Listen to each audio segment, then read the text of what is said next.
Walking.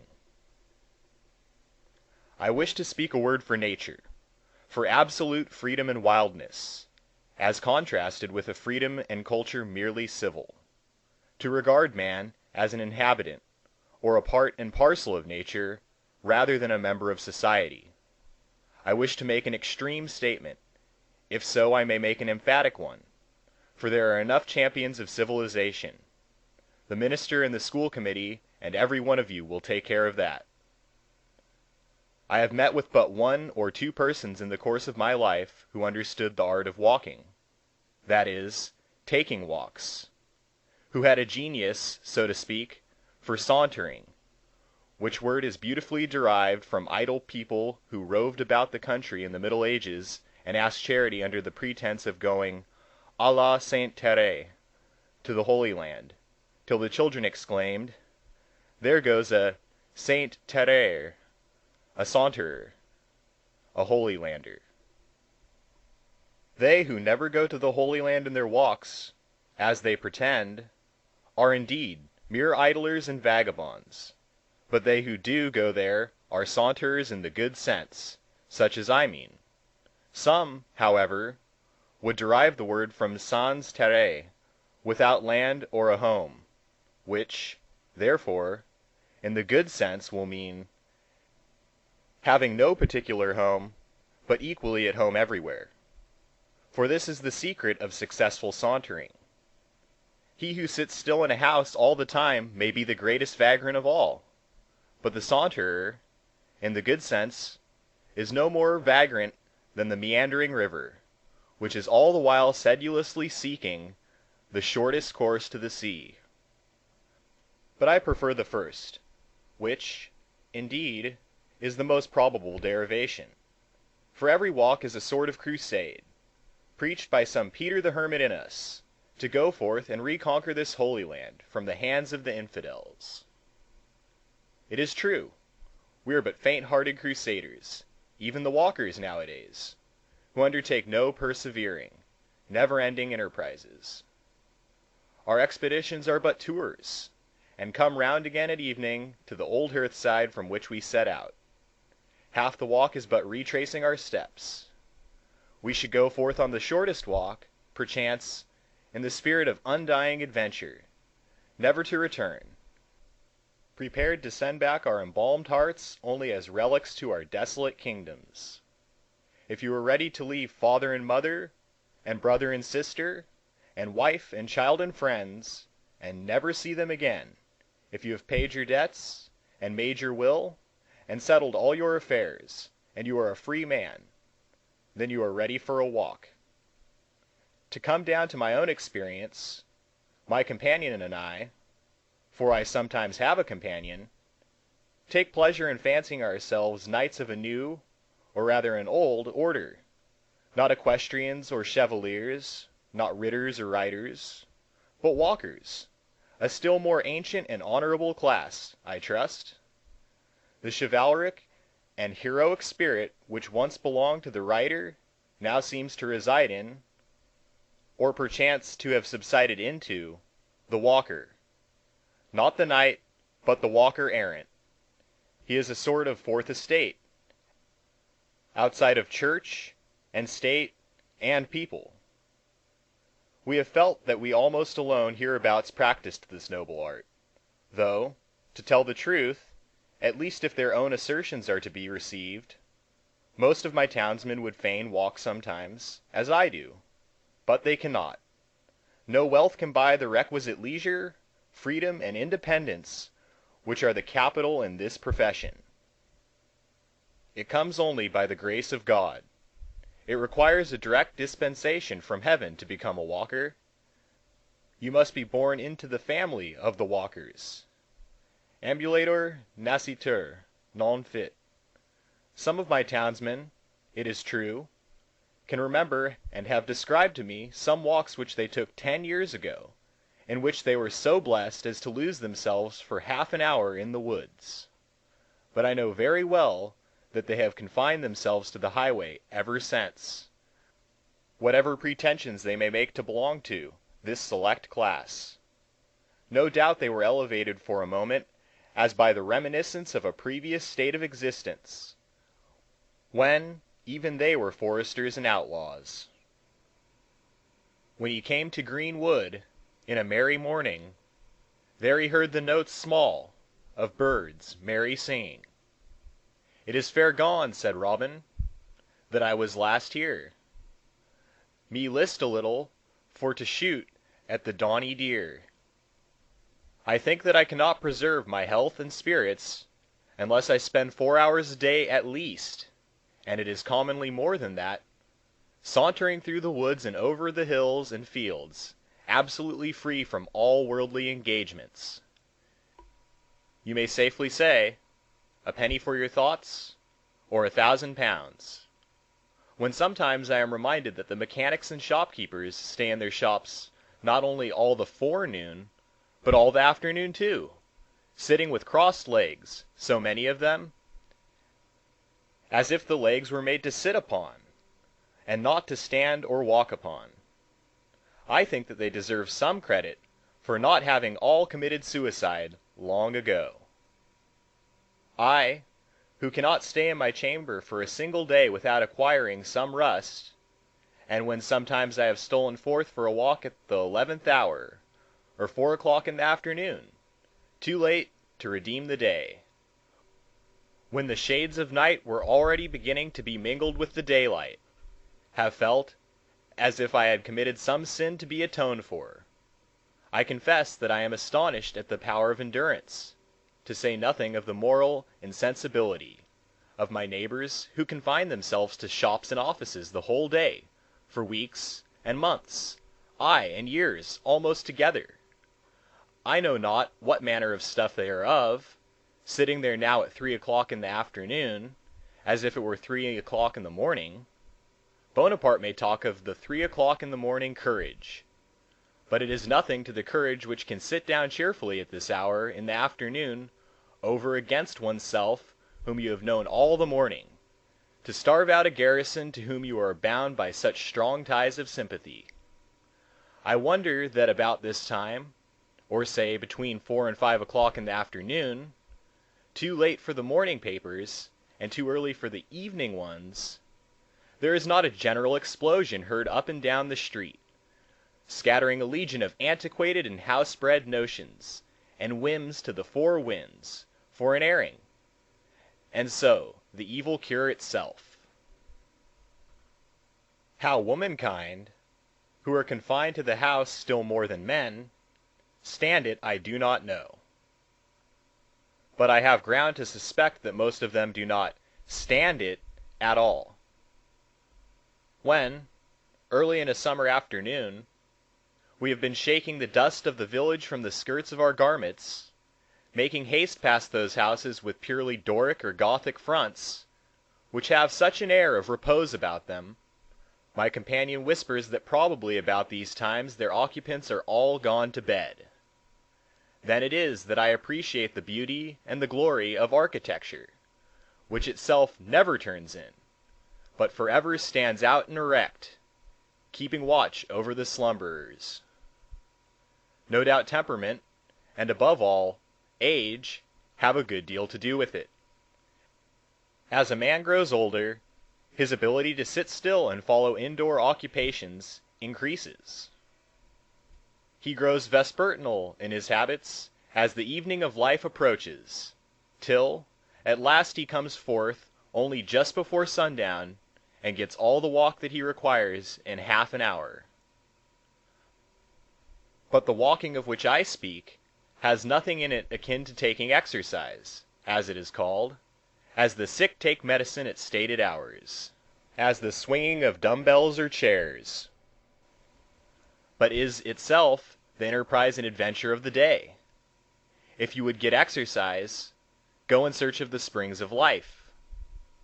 Think of a man swinging dumbbells for his health, when those springs are bubbling up in far-off pastures unsought by him. Moreover, you must walk like a camel, which is said to be the only beast which ruminates when walking. When a traveler asked Wordsworth's servant to show him her master's study, she answered, "Here is his library, but his study is out of doors. Living much out of doors, in the sun and wind, will no doubt produce a certain roughness of character, will cause a thicker cuticle to grow over some of the finer qualities of our nature, as on the face and hands, or as severe manual labor robs the hands of some of their delicacy of touch. So staying in the house, on the other hand, may produce a softness and smoothness, not to say thinness of skin, accompanied by an increased sensibility to certain impressions. Perhaps we should be more susceptible to some influences important to our intellectual and moral growth, if the sun had shone and the wind blown on us a little less, and no doubt it is a nice matter to proportion rightly the thick and thin skin. But methinks that is a scurf that will fall off fast enough. That the natural remedy is to be found in the proportion which night bears to the day, the winter to the summer, thought to experience. There will be so much more the air and sunshine in our thoughts. The callous palms of the laborer are conversant with the finer tissues of self-respect and heroism, whose touch thrills the heart than the languid fingers of idleness. That is mere sentimentality, that lies abed by day and thinks itself white, far from the tan and callous of experience. When we walk, we naturally go to the fields and woods. But what would become of us if we walked only in a garden or a mall? Even some sects of philosophers have felt the necessity of importing the woods to themselves, since they did not go to the woods. They planted groves and walks of platanies, where they took subdiales ambulationes and porticos open to the air. Of course, it is of no use to direct our steps to the woods, if they do not carry us thither. I am alarmed when it happens that I have walked a mile into the woods bodily, without getting there in spirit. In my afternoon walk I would fain forget all my morning occupations and my obligations to society. But it sometimes happens that I cannot easily shake off the village. The thought of some work will run in my head, and I am not where my body is. I am out of my senses. In my walks I would fain return to my senses. What business have I in the woods, if I am thinking of something out of the woods? I suspect myself, and cannot help a shudder, when I find myself so implicated even in what are called good works, for this may sometimes happen. My vicinity affords many good walks, and though for so many years I have walked almost every day, and sometimes for several days together, I have not yet exhausted them. An absolutely new prospect is a great happiness, and I can still get this any afternoon. 2 or 3 hours walking will carry me to as strange a country as I expect ever to see. A single farmhouse, which I had not seen before, is sometimes as good as the dominions of the King Dahomey. There is in fact a sort of harmony discoverable between the capabilities of the landscape within a circle of 10 miles radius, or the limits of an afternoon walk, and the 80 years and 10 of human life. It will never become quite familiar to you.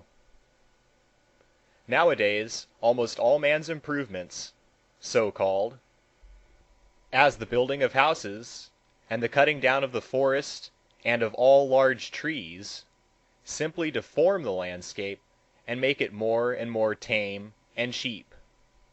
A people who would begin by burning the fences and let the forest stand. I saw the fences half consumed, their ends lost in the middle of the prairie, and some worldly miser with a surveyor looking after his bounds, while heaven had taken place around him, and he did not see the angels going to and fro, but was looking for an old post hole in the midst of paradise.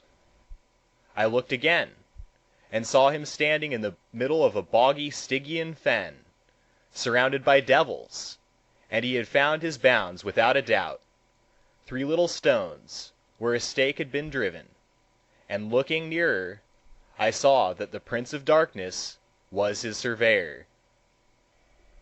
I can easily walk 10, 15, 20, any number of miles, commencing at my own door, without going by any house, without crossing a road except where the fox and the mink do, first along by the river, and then the brook, and then the meadow and the woodside.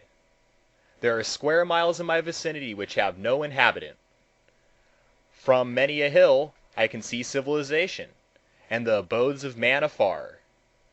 The farmers in their works are scarcely more obvious than woodchucks in their burrows.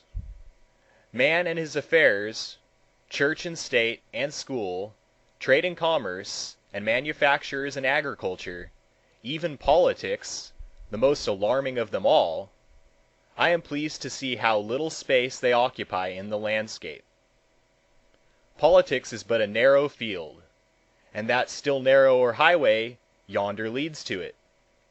I sometimes direct the traveler thither. If you would go to the political world, follow the great road, follow that market man, keep his dust in your eyes, and it will lead you straight to it, for it, too, has its place merely, and does not occupy all space. I pass from it as from a bean field into the forest, and it is forgotten. In 1/2 hour I can walk off to some portion of the earth's surface where a man does not stand from one year's end to another, and there, consequently, politics are not, for they are but as the cigar smoke of a man. The village is the place to which the roads tend, a sort of expansion of the highway, as a lake of a river.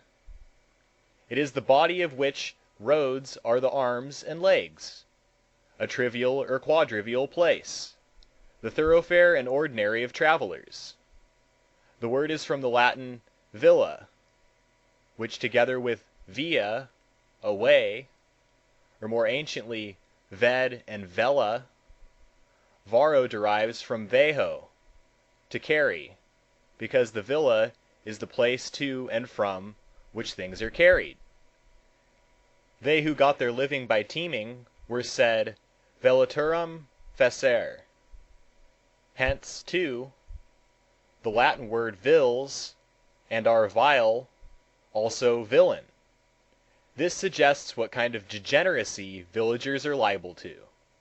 They are wayworn by the travel that goes by and over them, without traveling themselves. Some do not walk at all. Others walk in the highways. A few walk across lots. Roads are made for horses and men of business. I do not travel in them much, comparatively, because I am not in a hurry to get to any tavern or grocery or livery stable or depot to which they may lead. I am a good horse to travel, but not from choice a roadster.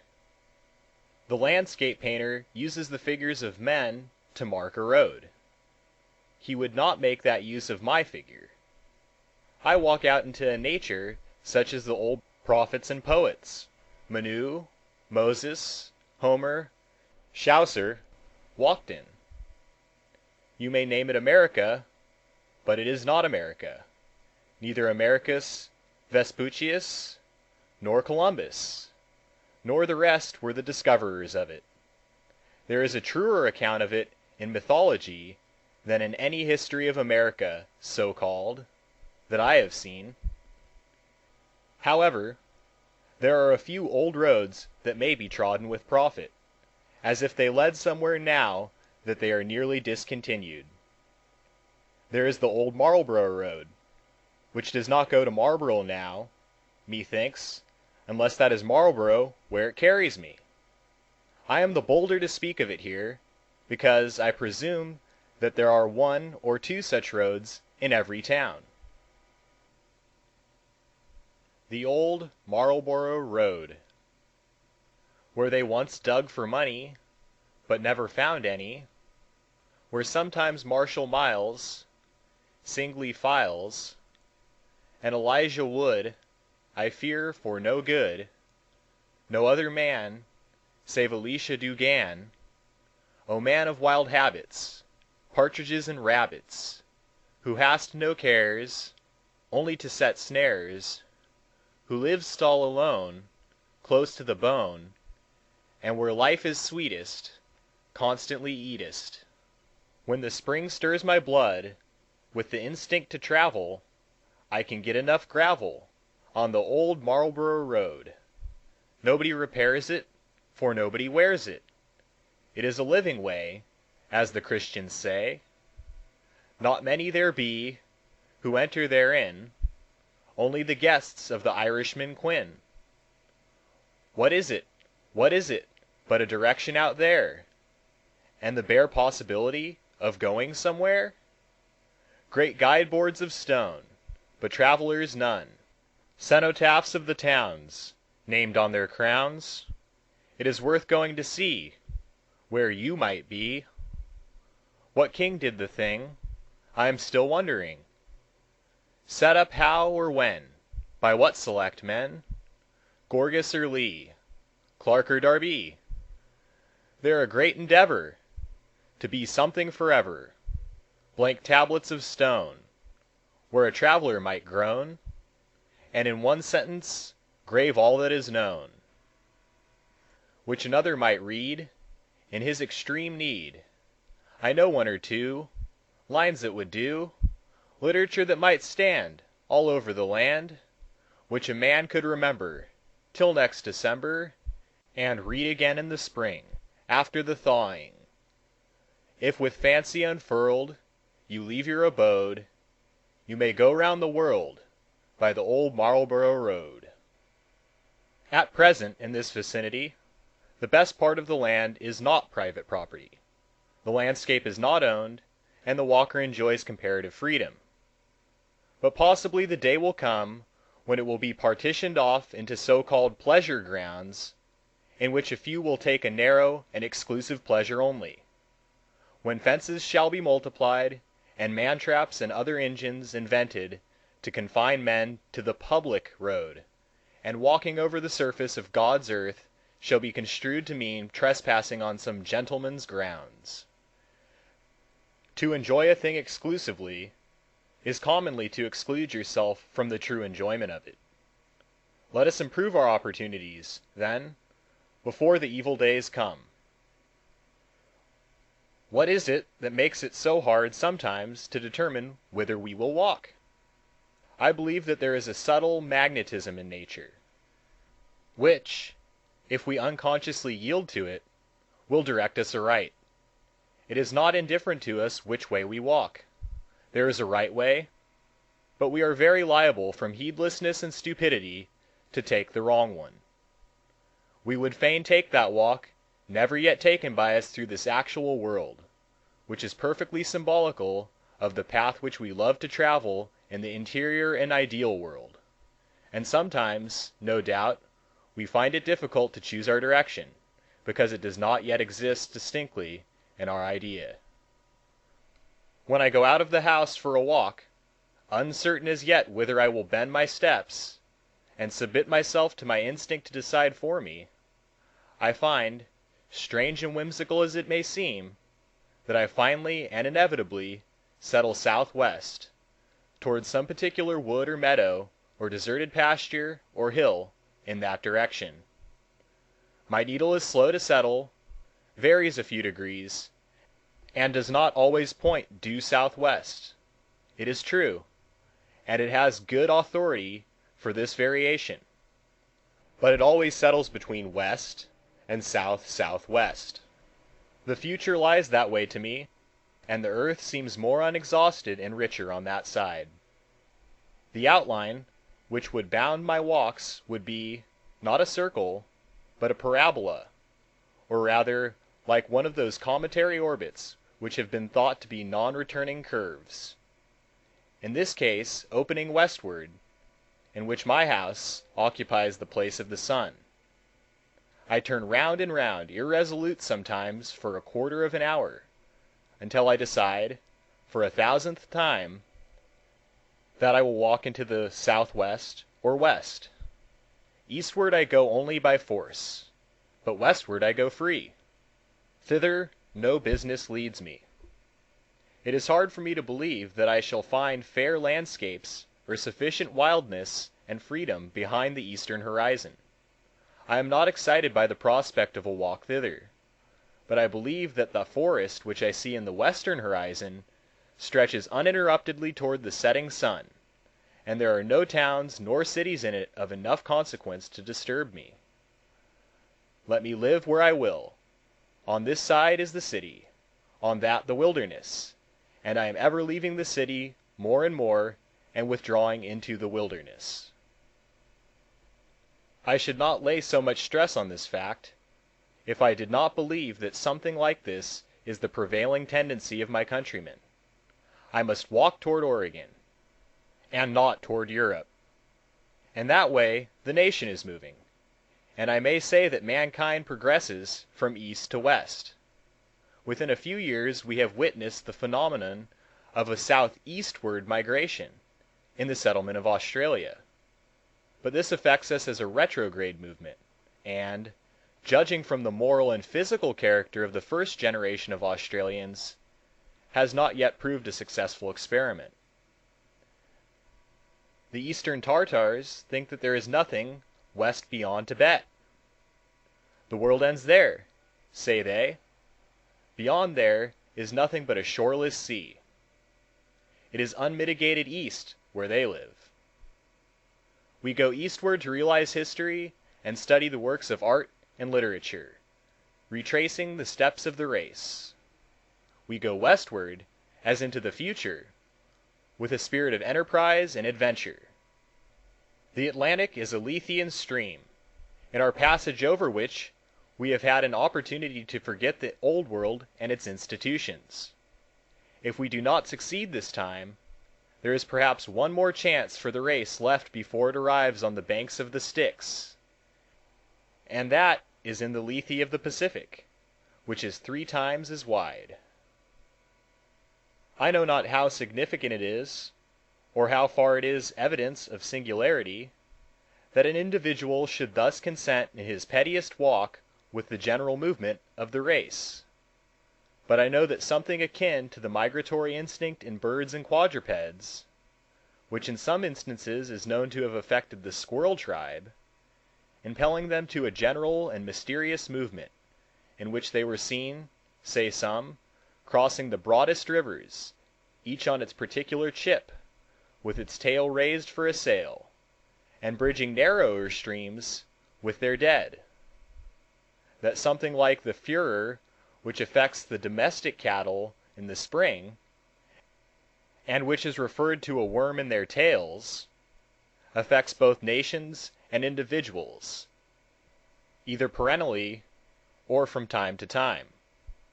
Not a flock of wild geese cackles over our town, but it to some extent unsettles the value of real estate here, and, if I were a broker, I should probably take that disturbance into account. Van Longen folk to gone on pilgrimages, and palmers for to seeken strange stronds. Every sunset which I witness inspires me with the desire to go to a west as distant and as fair as that into which the sun goes down. He appears to migrate westward daily, and tempt us to follow him. He is the great western pioneer, whom the nations follow. We dream all night of those mountain ridges in the horizon, though they may be of vapor only, which were last gilded by his rays. The island of Atlantis, and the islands and gardens of the Hesperides, a sort of terrestrial paradise, appear to have been the great west of the ancients, enveloped in mystery and poetry. Who has not seen in imagination, when looking into the sunset sky, the gardens of the Hesperides, and the foundation of all those fables? Columbus felt the westward tendency more strongly than any before. he obeyed it, and found a new world for Castile and Leon. The herd of men in those days scented fresh pastures from afar. And now the sun had stretched out all the hills, and now was dropped into the western bay. And last he rose, and twitched his mantle blue, tomorrow to fresh woods and pastures new. Where on the globe can there be found an area of equal extent with that occupied by the bulk of our states, so fertile and so rich and varied in its productions, and at the same time so habitable by the European as this is? Michaux, who knew but part of them, says that the species of large trees are much more numerous in North America than in Europe. In the United States there are more than 140 species that exceed 30 feet in height. In France there are but 30 that attain this size. Later botanists more than confirm his observations. Humboldt came to America to realize his youthful dreams of a tropical vegetation, and he beheld it in its greatest perfection in the primitive forests of the Amazon, the most gigantic wilderness on the earth, which he has so eloquently described. The geographer Guyot, himself a European, goes farther than I am ready to follow him, yet not, when he says, as the plant is made for the animal, as the vegetable world is made for the animal world, America is made for the man of the Old World. The man of the Old World sets out upon his way. Leaving the highlands of Asia, he descends from station to station towards Europe. Each of his steps is marked by a new civilization superior to the preceding, by a greater power of development. Arrived at the Atlantic, he pauses on the shore of this unknown ocean, the bounds of which he knows not, and turns upon his footprints for an instant. When he has exhausted the rich soil of Europe and reinvigorated himself, then recommences his adventurous career westward as in the earliest ages. So far, Guyot. From this western impulse coming in contact with the barrier of the Atlantic sprang the commerce and enterprise of modern times.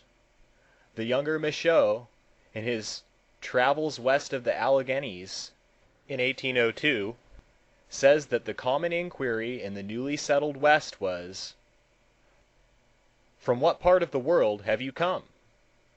As if these vast and fertile regions would naturally be the place of meeting and common country of all the inhabitants of the globe. To use an obsolete Latin word, I might say, ex oriente lux, ex occidente frux. From the east, light; from the west, fruit. Sir Francis Head, an English traveler and a Governor-General of Canada, tells us that, in both the northern and southern hemispheres of the New World, Nature has not only outlined her works on a larger scale, but has painted the whole picture with brighter and more costly colors than she used in delineating and in beautifying the Old World.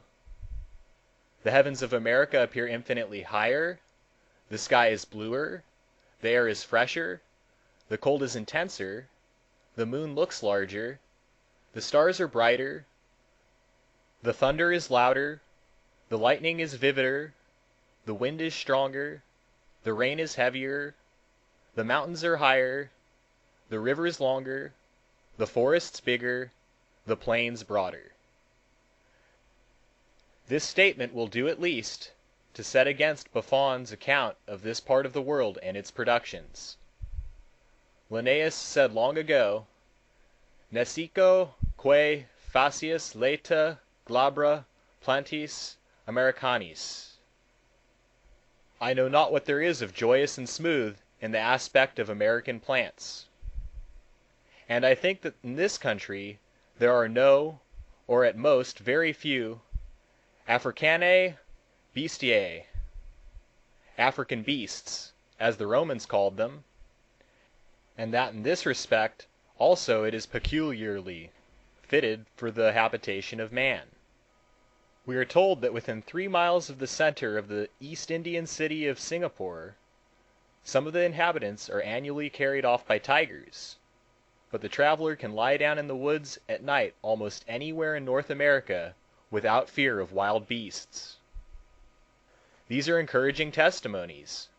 If the moon looks larger here than in Europe, probably the sun looks larger also.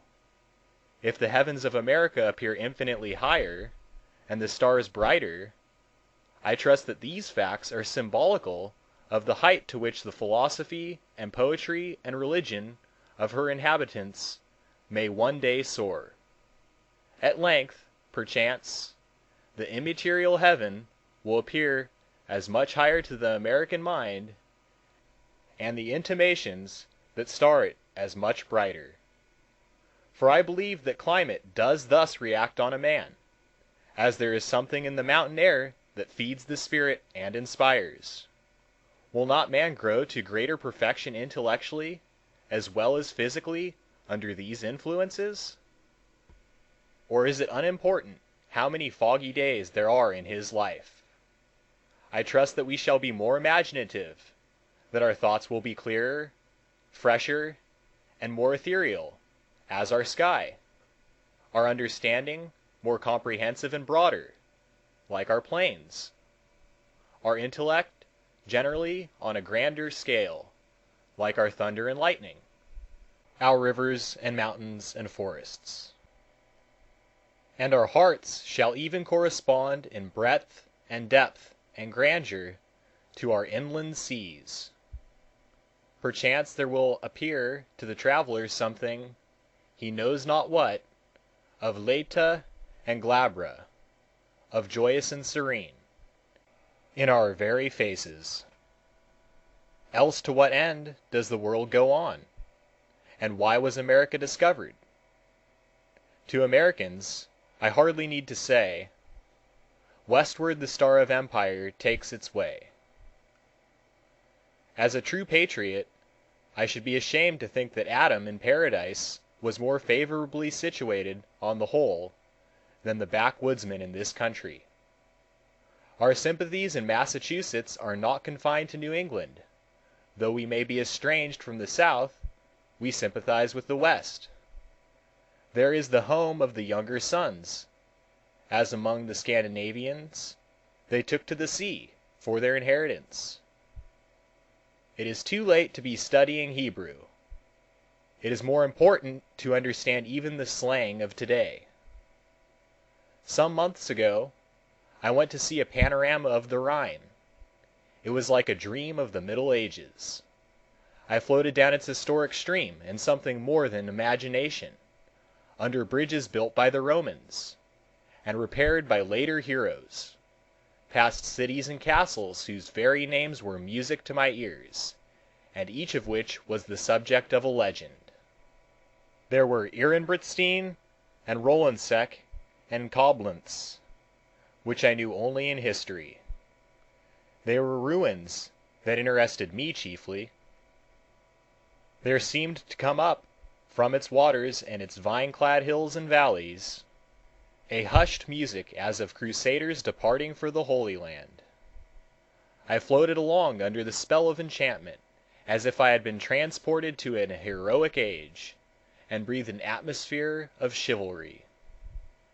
Soon after, I went to see a panorama of the Mississippi, and as I worked my way up the river in the light of today, and saw the steamboats wooding up, counted the rising cities, gazed on the fresh ruins of Nauvoo, beheld the Indians moving west across the stream, and, as before, I had looked up the Moselle, now looked up the Ohio and the Missouri, and heard the legends of Dubuque and of Winona's Cliff, still thinking more of the future than of the past or present, I saw that this was a Rhine stream of a different kind, that the foundations of castles were yet to be laid, and the famous bridges were yet to be thrown over the river, and I felt that this was the heroic age itself, though we know it not, for the hero is commonly the simplest and obscurest of men. The West of which I speak is but another name for the wild. And what I have been preparing to say is, that in wildness is the preservation of the world. Every tree sends its fibers forth in search of the wild.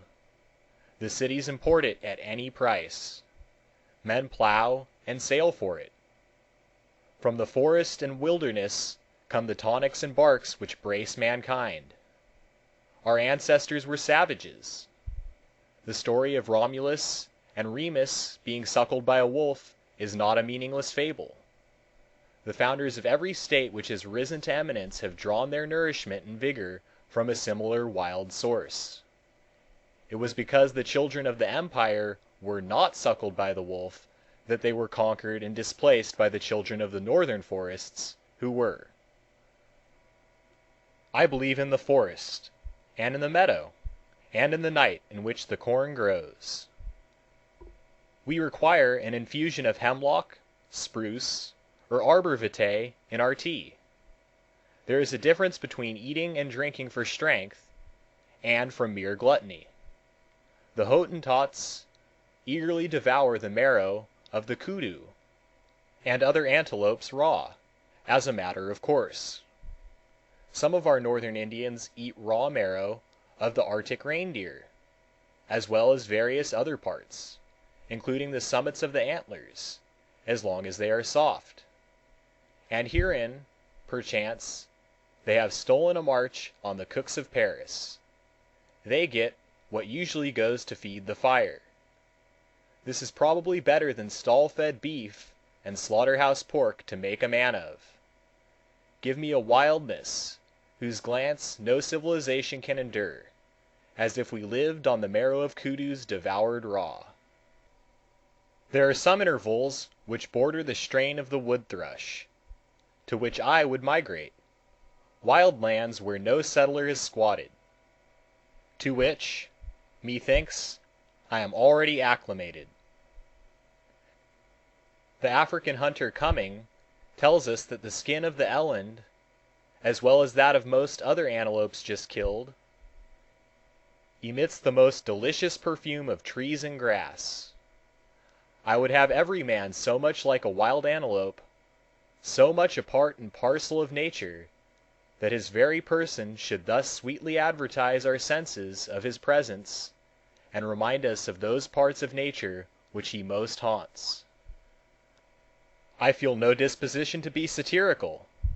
When the trapper's coat emits the odor of musquash even, it is a sweeter scent to me than that which commonly exhales from the merchant's or the scholar's garments. When I go into their wardrobes, and handle their vestments, I am reminded of no grassy plains and flowery meads which they have frequented, but of dusty merchants' exchanges, and libraries rather. A tanned skin is something more than respectable, and perhaps olive is a fitter color than white for a man, a denizen of the woods. The pale white man! I do not wonder that the African pitied him. Darwin the naturalist says, "A white man bathing by the side of a Tahitian was, like a plant bleached by the gardener's art, compared with a fine, dark green one, growing vigorously in the open fields." Ben Jonson exclaims, "How near to good is what is fair!" So I would say, how near to good is what is wild? End Part 1 of Walking by Henry David Thoreau. This recording is in the public domain.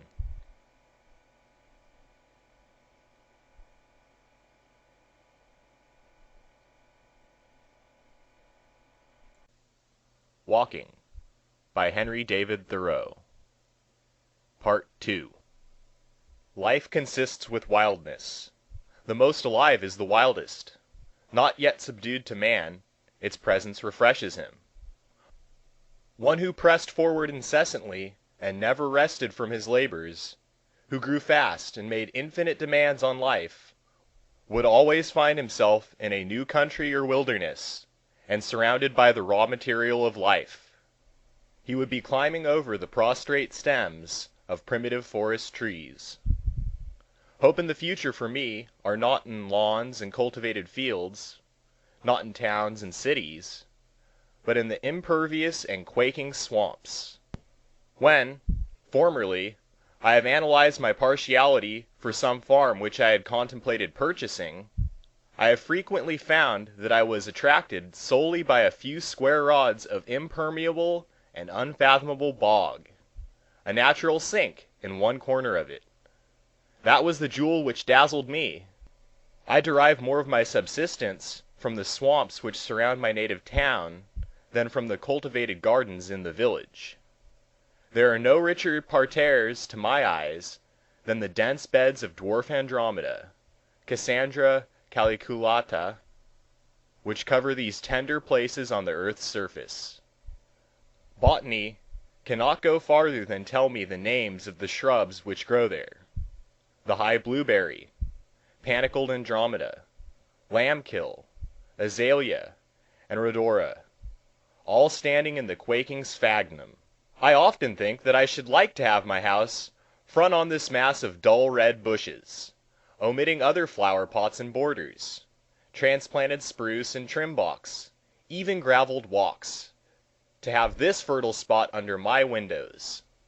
Not a few imported barrowfuls of soil only to cover the sand which was thrown out in digging the cellar. Why not put my house, my parlor, behind this plot, instead of behind that meager assemblage of curiosities, that poor apology for a nature and art which I call my front yard? It is an effort to clear up and make a decent appearance when the carpenter and mason have departed, though done as much for the passer-by as the dweller within. The most tasteful front yard fence was never an agreeable object of study to me. The most elaborate ornaments, acorn tops or what not, soon wearied and disgusted me. Bring your sills up to the very edge of the swamp, then, though it may not be the best place for a dry cellar, so that there be no access on that side to citizens. Front yards are not made to walk in, but at most through, and you could go in the back way. Yes, though you may think me perverse, if it were proposed to me to dwell in the neighborhood of the most beautiful garden that ever human art contrived, or else a dismal swamp, I would certainly decide for the swamp. How vain, then, have been all your labors, citizens, for me! My spirits infallibly rise in proportion to the outward dreariness. Give me the ocean, the desert, or the wilderness. In the desert, pure air and solitude compensate for want of moisture and fertility.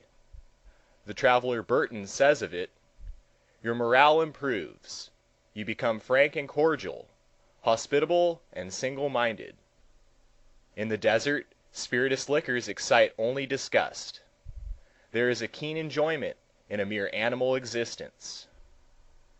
They who have been traveling long on the steppes of the Tartary say, "On re-entering cultivated lands, the agitation, perplexity, and turmoil of civilization oppressed and suffocated us. The air seemed to fail us, and we felt every moment as if about to die of asphyxia. When I would recreate myself, I seek the darkest wood, the thickest and most interminable and, to the citizen, most dismal swamp.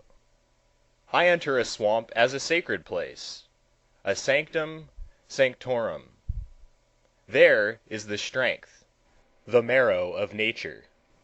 The wildwood covers the virgin mold, and the same soil is good for men and for trees.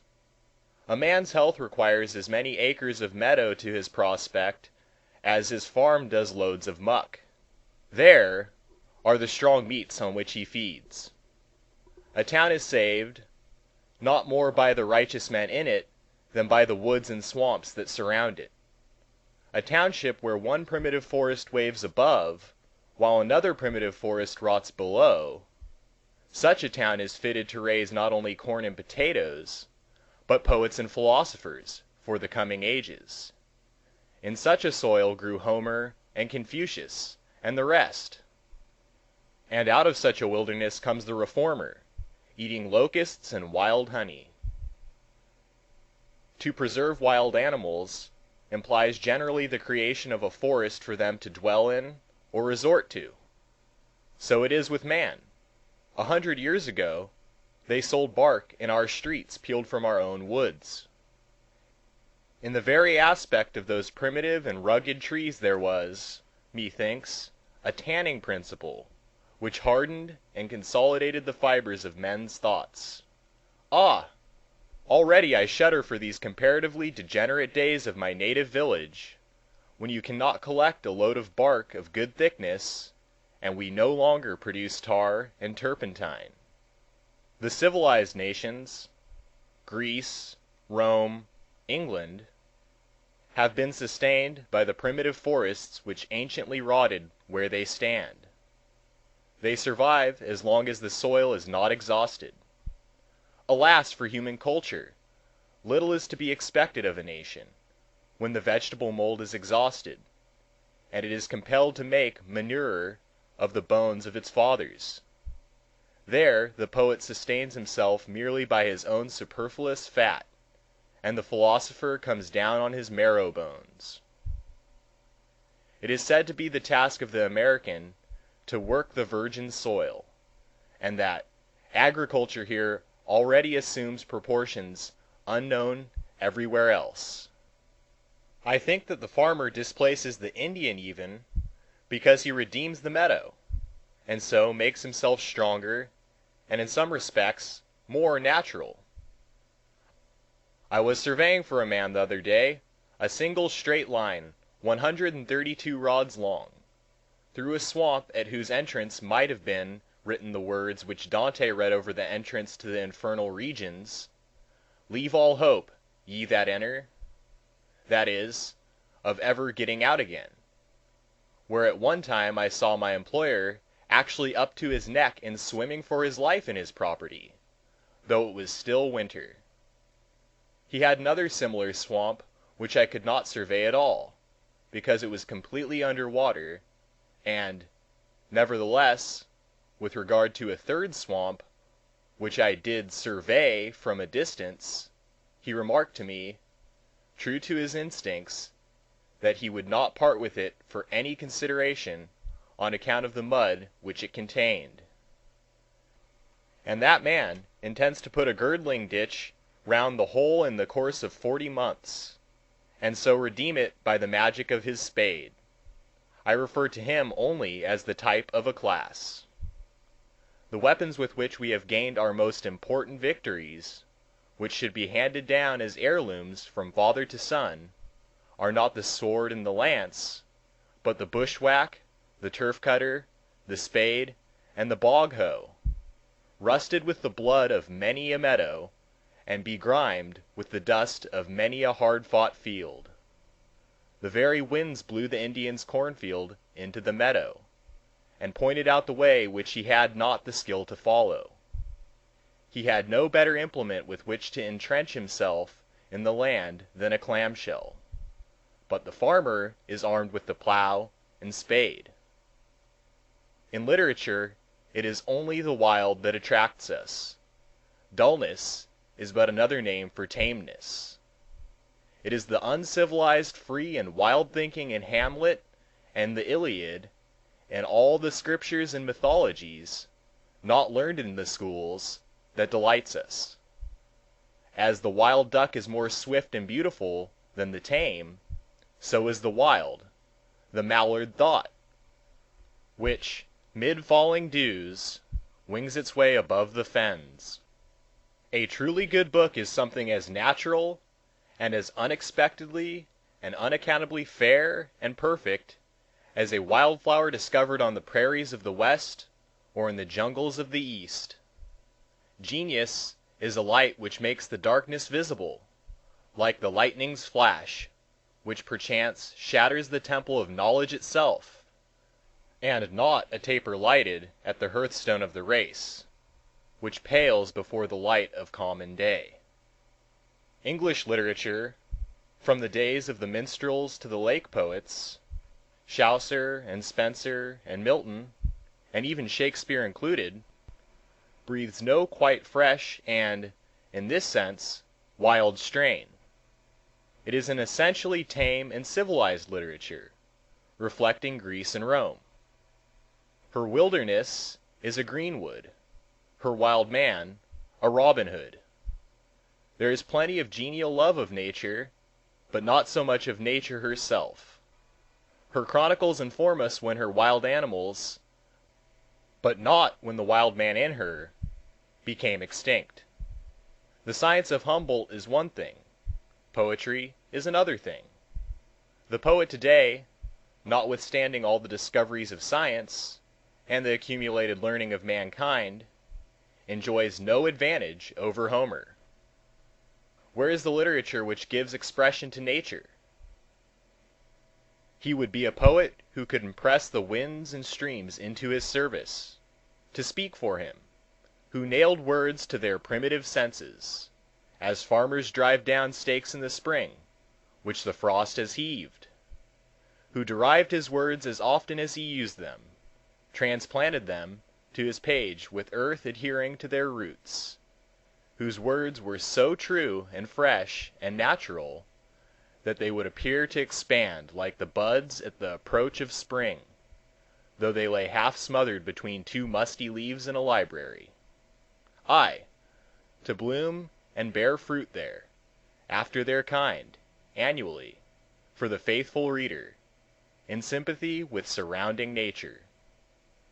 I do not know of any poetry to quote which adequately expresses this yearning for the wild.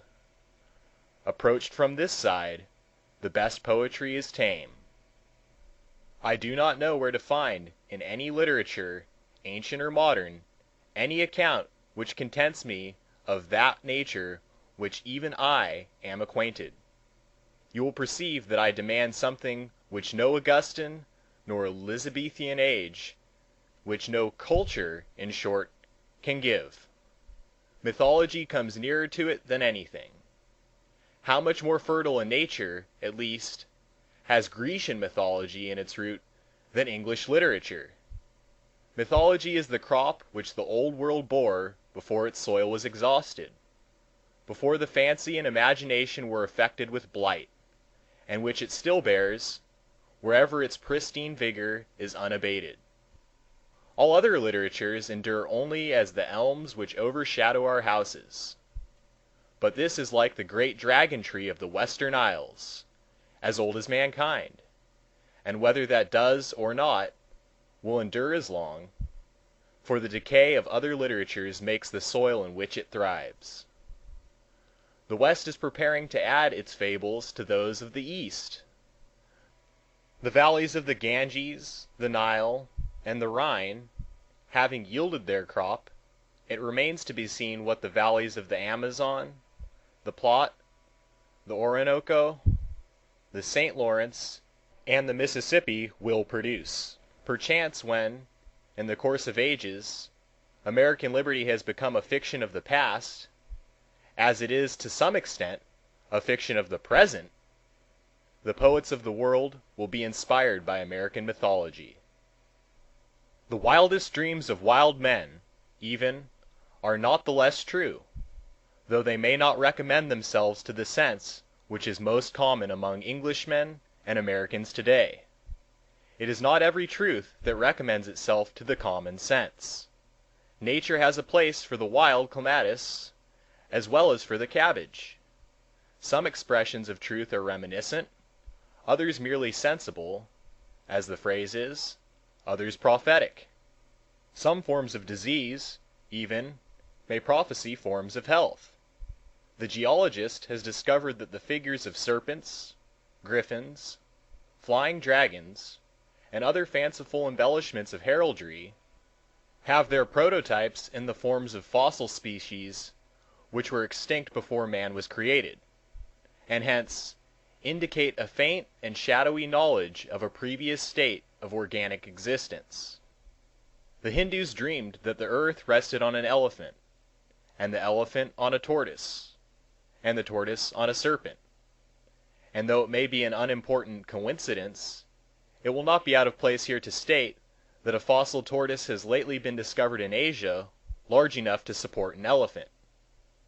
I confess that I am partial to these wild fancies, which transcend the order of time and development.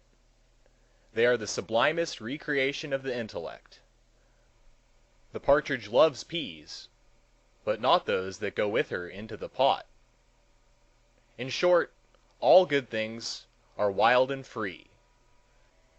There is something in a strain of music, whether produced by an instrument or by the human voice. Take the sound of a bugle in a summer night, for instance, which by its wildness, to speak without satire, reminds me of the cries emitted by wild beasts in their native forests. It is so much of their wildness as I can understand. Give me for my friends and neighbors wild men, not tame ones. The wildness of the savage is but a faint symbol of the awful farity with which good men and lovers meet. I love even to see the domestic animals reassert their native rights. Any evidence that they have not wholly lost their original wild habits and vigor, as when my neighbor's cow breaks out of her pasture early in the spring and boldly swims the river, a cold, gray tide, 25 or 30 rods wide, swollen by the melted snow. It is the buffalo crossing the Mississippi. This exploit confers some dignity on the herd in my eyes, already dignified. The seeds of instinct are preserved under the thick hides of cattle and horses, like seeds in the bowels of the earth, an indefinite period. Any sportiveness in cattle is unexpected. I saw one day a herd of a dozen bullocks and cows running about and frisking in unwieldy sport, like huge rats, even like kittens. They shook their heads, raised their tails, and rushed up and down a hill, and I perceived by their horns, as well as by their activity, their relation to the deer tribe. But alas! a sudden loud "whoa" would have dampened their ardor at once, reduced them from venison to beef, and stiffened their sides and sinews like the locomotive. Who but the Evil One has cried "whoa" to mankind? Indeed, the life of cattle, like that of many men, is but a sort of locomotiveness. They move a side at a time, and man, by his machinery, is meeting the horse and the ox halfway. Whatever part the whip has touched is thenceforth palsied. Who would ever think of a side of any of the supple cat tribe, as we speak of a side of beef? I rejoice that horses and steers have to be broken before they can be made the slaves of men, and that men themselves have some wild oats still left to sow before they become submissive members of society. Undoubtedly, all men are not equally fit subjects for civilization, and because the majority, like dogs and sheep, are tame by inherited disposition, this is no reason why the others should have their natures broken that they may be reduced to the same level. Men are in the main alike, but they were made several in order that they might be various. If a low use is to be served, one man will do nearly or quite as well as another. If a high one, individual excellence is to be regarded. Any man can stop a hole to keep the wind away, but no other man could serve so rare a use as the author of this illustration did. Confucius says, "The skins of the tiger and the leopard, when they are tanned, are as the skins of the dog and the sheep tanned."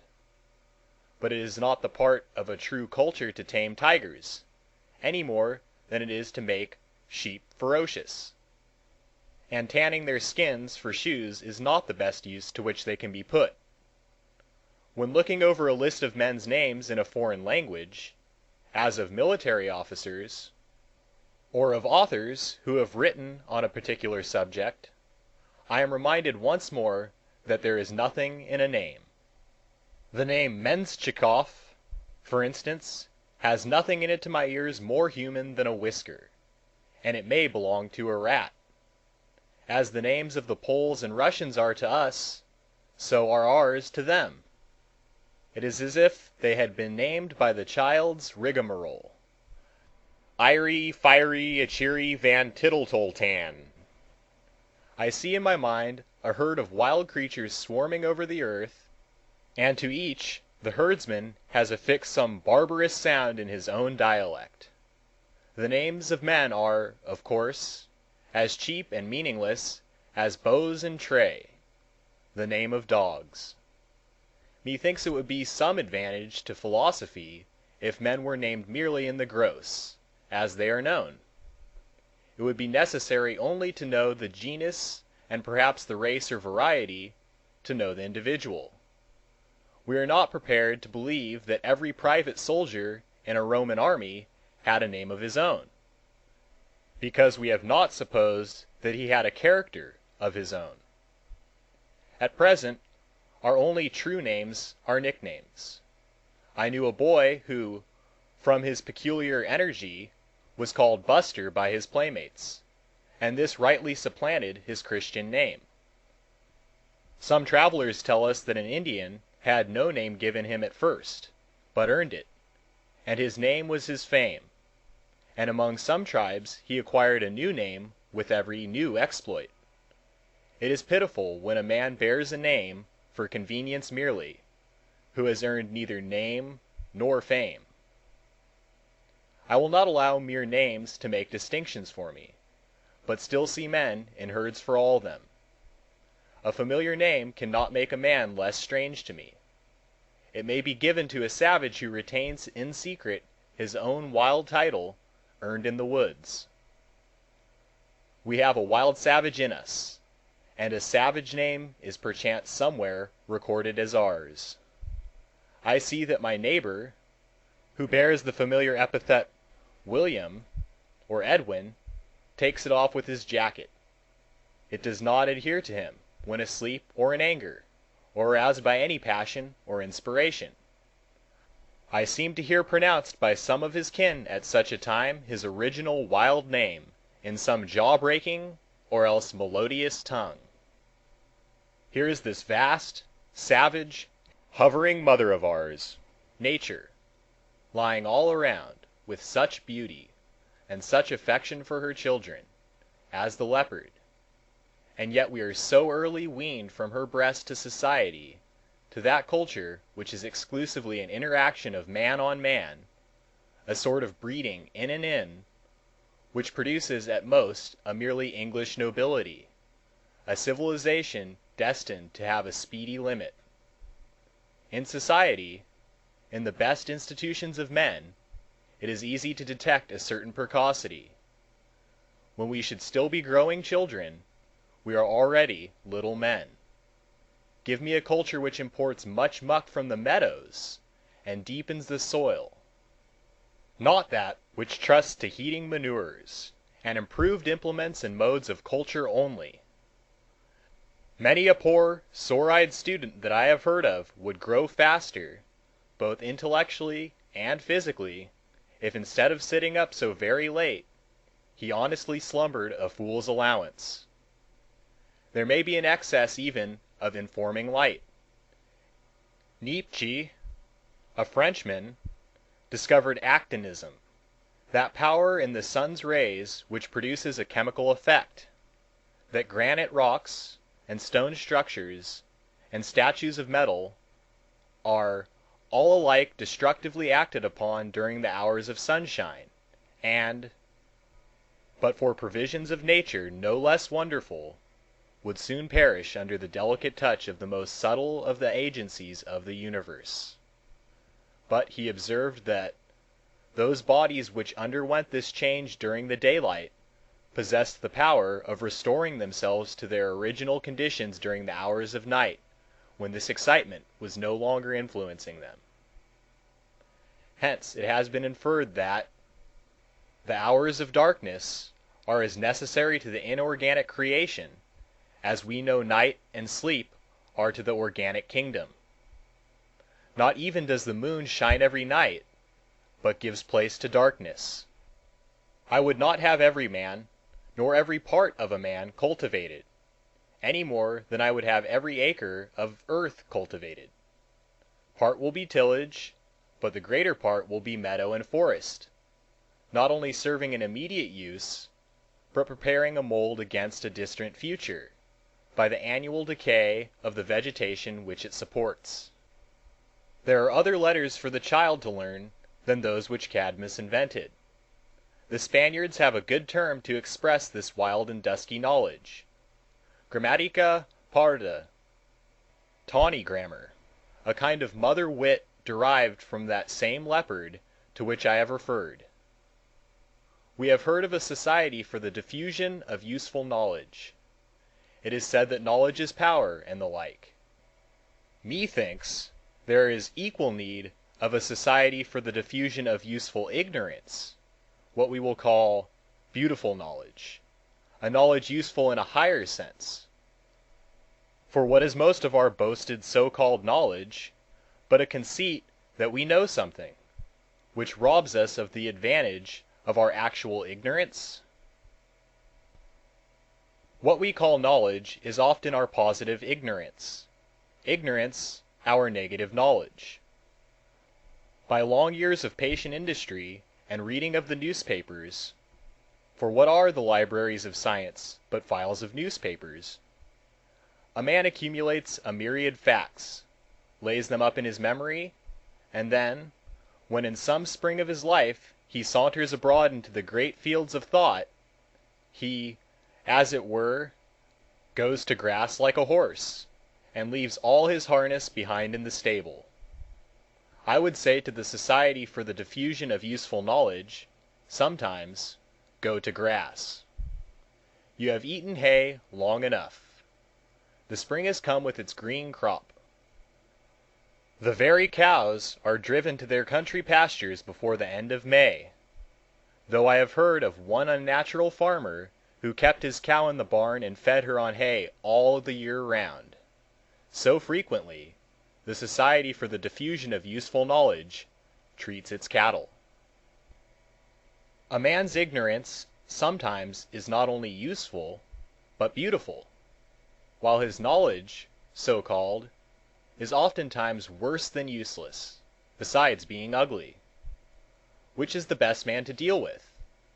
He who knows nothing about a subject, and, what is extremely rare, knows that he knows nothing, or he who really knows something about it, but thinks that he knows all? My desire for knowledge is intermittent, but my desire to bathe my head in atmospheres unknown to my feet is perennial and constant. The highest that we can attain to is not knowledge, but sympathy with intelligence. I do not know that this higher knowledge amounts to anything more definite than a novel and grand surprise on a sudden revelation of the insufficiency of all that we called knowledge before, a discovery that there are more things in heaven and earth than are dreamed of in our philosophy. It is the lighting up of the mist by the sun. Man cannot know in any higher sense than this, any more than he can look serenely and with impunity in the face of the sun. You will not perceive that, as perceiving a particular thing, say the Chaldean oracles. There is something servile in the habit of seeking after a law which we may obey. We may study the laws of matter at and for our convenience, but a successful life knows no law. It is an unfortunate discovery certainly, that of a law which binds us where we did not know before that we were bound. Live free, child of the mist, and with respect to knowledge, we are all children of the mist. The man who takes the liberty to live is superior to all the laws, by virtue of his relation to the lawmaker. That is active duty, says the Vishnu Purana, which is not for our bondage. That is knowledge which is for our liberation. All other duty is good only unto weariness. All other knowledge is only the cleverness of an artist. It is remarkable how few events or crises are in our histories. How little exercised we have been in our minds! How few experiences we have had! I would fain be assured that I am growing apace and rankly, though my very growth disturb this dull equanimity, though it be with struggle through long, dark, muggy nights or seasons of gloom. It would be well if all our lives were a divine tragedy even, instead of this trivial comedy or farce. Dante, Bunyan, and others appear to have been exercised in their minds more than we. They were subjected to a kind of culture such as our district schools and colleges do not contemplate.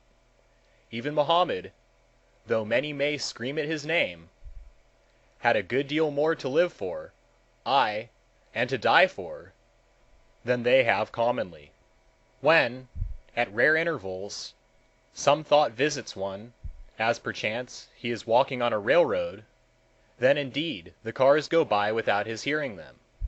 But soon, by some inexorable law, our life goes by and the cars return.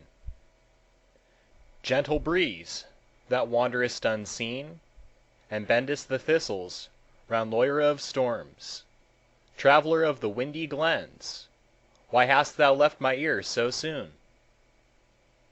While almost all men feel an attraction drawing them to society, few are attracted strongly to nature.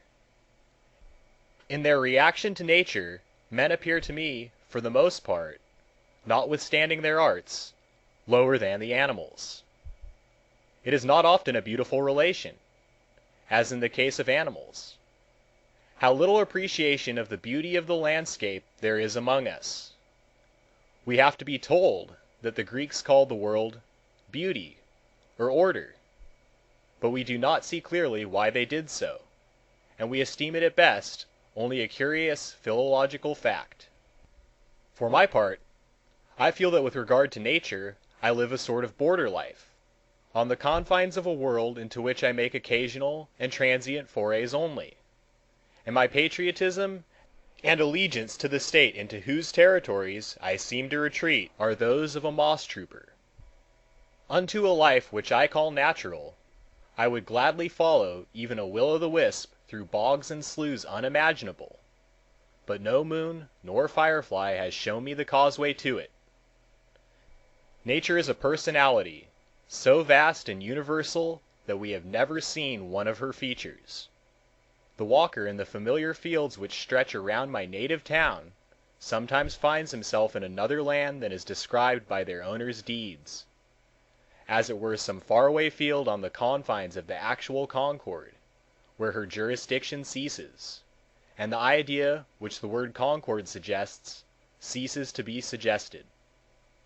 These farms which I have myself surveyed, these bounds which I have set up, appear dimly still, as through a mist, but they have no chemistry to fix them. They fade from the surface of the glass, and the picture which the painter painted stands out dimly from beneath. The world with which we are commonly acquainted leaves no trace, and it will have no anniversary. I took a walk on Spaulding's farm the other afternoon. I saw the setting sun lighting up the opposite side of a stately pine wood. Its golden rays straggled into the aisles of the wood as into some noble hall. I was impressed, as if some ancient and altogether admirable and shining family had settled there in that part of the land called Concord, unknown to me, to whom the sun was servant, who had not gone into society in the village, who had not been called on. I saw their park, their pleasure ground, beyond through the wood, in Spaulding's cranberry meadow. The pines furnished them with gables as they grew. Their house was not obvious to vision. The trees grew through it. I do not know whether I heard the sounds of a suppressed hilarity or not. They seemed to recline on the sunbeams. They have sons and daughters. They are quite well. The farmer's cart path, which leads directly through their hall, does not in the least put them out, as the muddy bottom of a pool is sometimes seen through the reflected skies. They never heard of Spaulding, and do not know that he is their neighbor. Notwithstanding, I heard him whistle as he drove his team through the house. Nothing can equal the serenity of their lives. Their coat of arms is simply a lichen. I saw it painted on the pines and oaks. Their attics were in the tops of the trees. They are of no politics. There was no noise of labor. I did not perceive that they were weaving or spinning. Yet I did detect, when the wind lulled, and hearing was done away, the finest imaginable sweet musical hum, as of a distant hive in May, which perchance was the sound of their thinking. They had no idle thoughts, and no one without could see their work, for their industry was not as in knots and excrescences embayed. But I find it difficult to remember them. They fade irrevocably out of my mind, even now while I speak, and endeavor to recall them, and recollect myself. It is only after a long and serious effort to recollect my best thoughts that I become again aware of their cohabitancy. If it were not for such families as this, I think I should move out of Concord. We are accustomed to say in New England that few and fewer pigeons visit us every year. Our forests furnish no mast for them. So, it would seem, few and fewer thoughts visit each growing man from year to year, for the grove in our minds is laid waste, sold to feed unnecessary fires of ambition, or sent to mill, and there is scarcely a twig left for them to perch on. They no longer build nor breed with us. In some more genial season, perchance, a faint shadow flits across the landscape of the mind, cast by the wings of some thought in its vernal or autumnal migration, but, looking up, we are unable to detect the substance of the thought itself. Our winged thoughts are turned to poultry. They no longer soar, and they attain only to a Shanghai and Cochin China grandeur. Those great thoughts, those great men you hear of. We hug the earth. How rarely we mount! Methinks we might elevate ourselves a little more. We might climb a tree, at least. I found my account in climbing a tree once. It was a tall white pine on the top of a hill, and though I got well pitched, I was well paid for it, for I discovered new mountains in the horizon which I had never seen before. So much more of the earth and the heavens. I might have walked about the foot of the tree for 80 years and 10, and yet I certainly should never have seen them. But above all, I discovered around me—it was near the end of June—on the ends of the topmost branches only, a few minute and delicate red cone-like blossoms, the fertile flower of the white pine looking heavenward. I carried straightway to the village the topmost spire, and showed it to stranger jurymen who walked the streets, for it was court week, and to farmers and lumber dealers and wood choppers and hunters, and not one had ever seen the like before, but they wondered as at a star dropped down. Tell of ancient architects finishing their works on the tops of columns as perfectly as on the lower and more visible parts. Nature has from the first expanded the minute blossoms of the forest only towards the heavens, above men's heads and unobserved by them. We see only the flowers that are under our feet in the meadows. The pines have developed their delicate blossoms on the highest twigs of the wood every summer for ages, as well as over the heads of nature's red children as of her white ones, yet scarcely a farmer or hunter in the land has ever seen them. Above all, we cannot afford not to live in the present.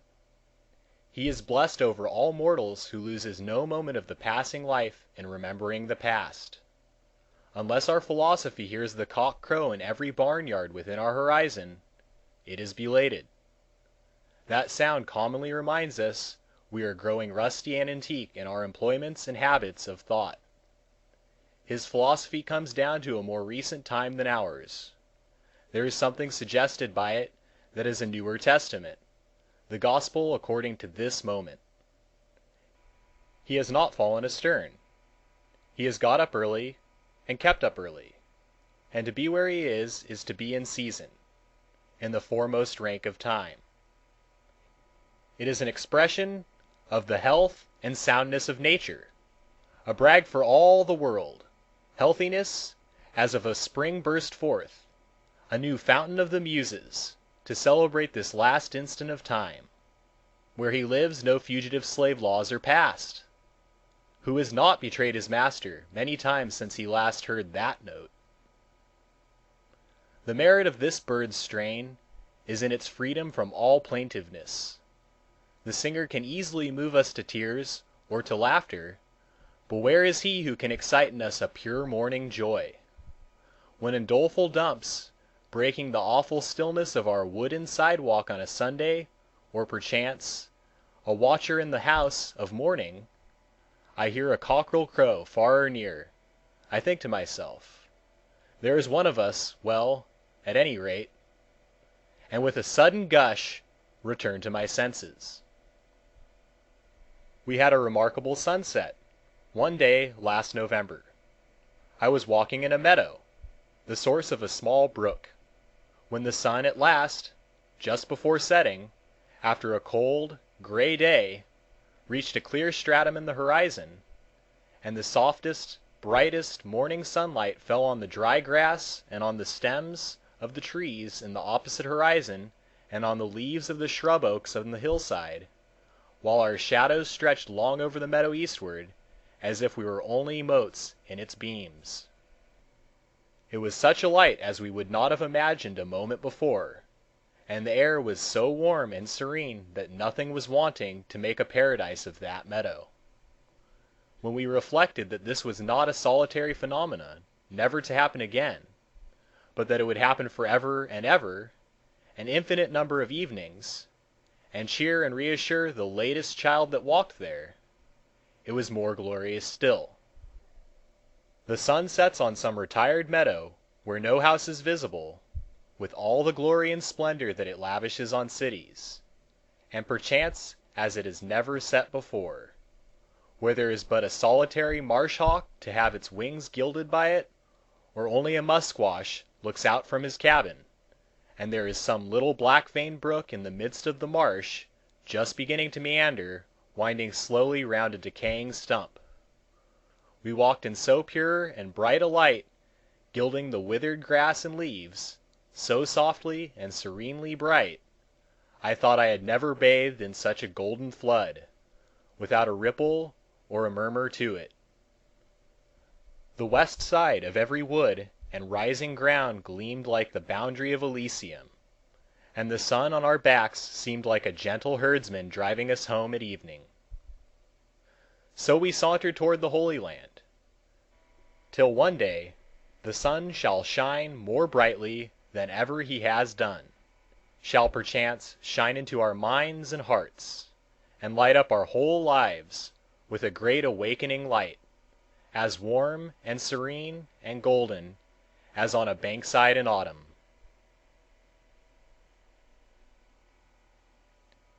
End Part 2 of Walking by Henry David Thoreau. This recording is in the public domain.